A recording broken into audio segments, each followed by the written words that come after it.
What's up, everybody? Welcome back to the Project Reboot Kitchen. Well, it's almost Thanksgiving, and that means that some of you have the unenviable job of cooking the Thanksgiving turkey. And I say unenviable because, as most of you know who have ever borne the mantle of having to be the bearer of the turkey, it's almost impossible to cook a perfect bird. Most times the white meat comes out dry and almost inedible, or if you get the white meat perfect, then the dark meat still has a few hours to go. Now, if this has happened to you before, fear not, because just in time for the holidays, we're bringing you a foolproof recipe that will give you the most glistening and moist white meat that you've ever tasted, while simultaneously ensuring that the dark meat is cooked to utter perfection. How is this possible, you ask? Well, it's all thanks to the magic of sous vide. Alright, so before we get started, let's make sure we've got everything we need to make a Thanksgiving turkey that your family will be talking about for years to come. As far as ingredients go, this one is pretty simple. We'll start with the turkey, of course, then we'll need some salt and herbs. You'll see that I've got the full salvo of Thanksgiving herbs here: rosemary, thyme, and sage. Other than that, we'll just need a little bit of oil to help us get that turkey skin extra crispy and delicious. Since we're cooking sous vide, we'll also need a couple of tools. First and foremost, we'll need a sous vide circulator and a vessel to serve as the water bath. I've got an Innova Nano circulator here and a large tub that I got off of Amazon. As far as sous vide circulators go, I've really been enjoying the Innova Nano. It's solidly made, small enough to fit in a drawer, and super simple to use.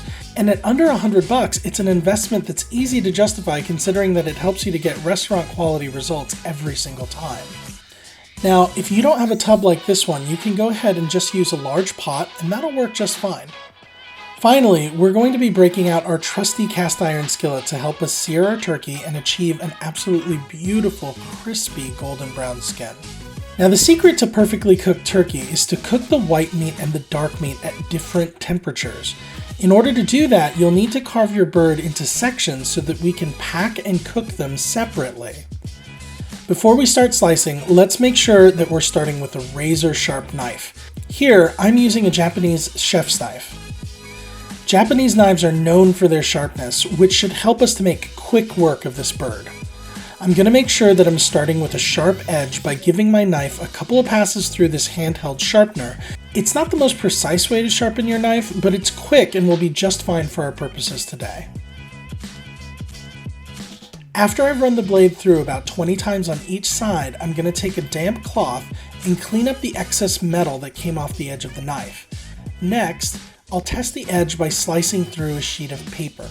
If it cuts through with little resistance without snagging, we know we're dealing with a seriously sharp knife. I'll start breaking down the bird by removing the legs. Similar to breaking down a chicken, we'll start here, just behind the thigh, and slice through the skin. I'll pull on the leg to try to expose the joint where the thigh attaches, and we'll cut right through it. Next, we'll do the same to the other side.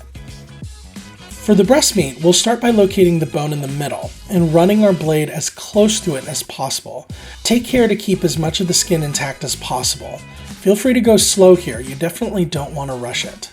With some patience, you should now have 4 gorgeous pieces of turkey. We'll save the carcass, the wings, and the giblets to make some amazing keto-friendly gluten-free turkey stock and gravy later on.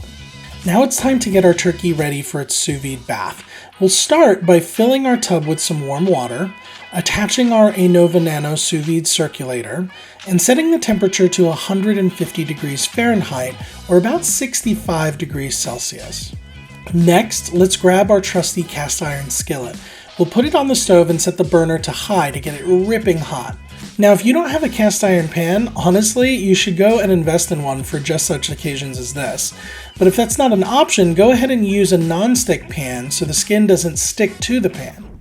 Just be careful not to heat it up too high, as most non-stick pans have a coating that's only rated to a certain temperature without becoming toxic. This feels like it's ready to go, so I'm going to grab some high smoke point oil. In this case, I'm using avocado oil, and I'll pour it in there to get an even coating. Next, I'm going to pre-sear my turkey. It doesn't need much, just 2 minutes on each side, but this will help to ensure that we seal in as much flavor and moisture as possible, and it makes the final sear at the end so much easier. After our turkey has gotten a nice initial sear, we'll take a generous amount of kosher salt and make sure that our turkey is seasoned on both sides. Next, we'll insert our turkey into a vacuum sealer bag and give it some herbs to keep it company. I've got some thyme, rosemary, and sage here that I've bunched into an herb bouquet of sorts, and I'm throwing it in the bag on the meat side, taking care to make good contact with the meat. Now, if you don't have a vacuum sealer, you can go ahead and use gallon-sized Ziploc bags instead. Those will work just fine. We'll be cooking this turkey for several hours, and in that time, the salt and the herbs will form a brine that'll base the turkey in incredible flavor that will find its way into every bite. Ugh, I honestly can't wait to eat this. Alright, the next step is to seal up all of this goodness and start the cooking process. We're going to take the legs first and submerge them in the water bath. These babies are going to cook for 12 hours. In the meantime, the white meat is going in the fridge until it's time for it to join the party. After 12 hours, it's time to dial down the temperature to 130 degrees Fahrenheit, or about 55 degrees Celsius. Even though we're technically done cooking the dark meat, we're going to leave it in the water bath with the white meat for another 12 hours. That way we can serve the turkey together and everything will be piping hot for our guests. About 30 minutes to an hour prior to serving, we're going to set the oven to broil. Once the oven is preheated, we'll take the turkey out of the water bath, remove the herbs and dab it dry. Now it's time to throw it under the broiler until the skin is nice and crispy. Then it's time to blow people's minds with the best turkey they've ever tasted.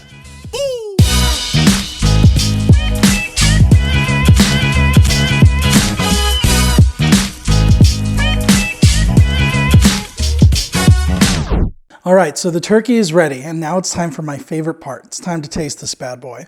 I've drenched the turkey in my gluten-free turkey gravy, and that recipe is going to be coming out in a couple of weeks, so you have to hang on for that. Let's go ahead and give it a taste. This white meat is so succulent, so juicy. It's super moist. I've never seen white meat like this before, and you'd be hard-pressed to get white meat looking like this if you were to cook your bird in the oven.